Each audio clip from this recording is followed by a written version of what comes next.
Не киемін деген сұрақ қыз-келіншектерді ғана емес, ер адамдарды да жиі мазалайды. Шкафы лық толы болғанымен киетін киім жоқ. Мұндайда мамандар капсулды киім-кешекті пайдалануға кеңес береді.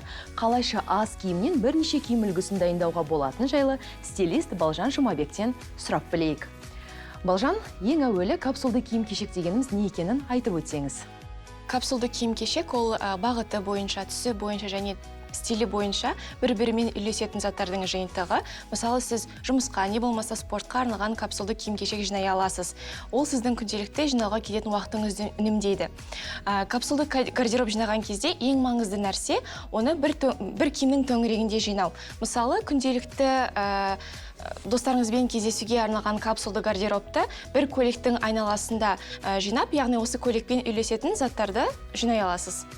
Балжан, олай болса, сіз дайындаған капсуланы сынап көрейік.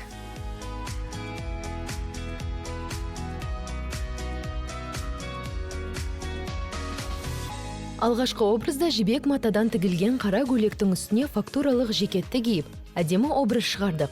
Келесі үлгіде жекетті қоңыр түсте шидеге алмастырып, классика стиліндегі киім үлгісіне айналдырдық. Үшінші образда жейдені футболкаға алмастырып, үйреншікті ақ-қара киімге сөмке қостық. Классикалық көйлекті барқыт матадан тігілген шалбар мен жейдеге ауыстырдық. Нәтижесінде кез келген шараға киетін ыңғайлы киім үлгісін шығардық.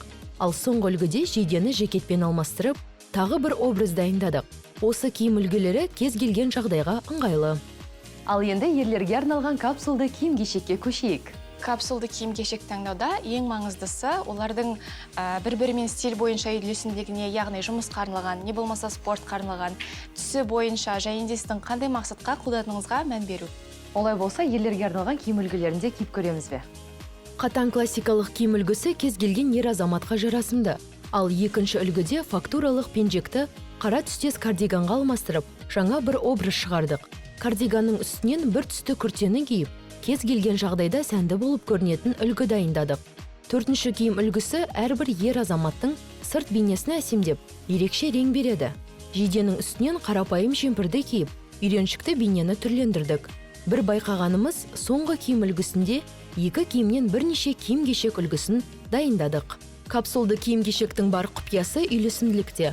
Түстердің өзара жарасымды, формасы мен стилі бірдей киімдердің жиынтығы күнделікті сырт келбетіңізді әсемдей түседі. Біз бар жоғы 4 киімнен тұратын шағын капсуладан 5-6 киім үлгісін дайындадық. Егер оған аксессуарларды қосатын болсақ, саны 10-ға да жетіп қалады дейді маман. Көктемде қаражатыңызды үнемдеп, сұлу болып жүріңіз.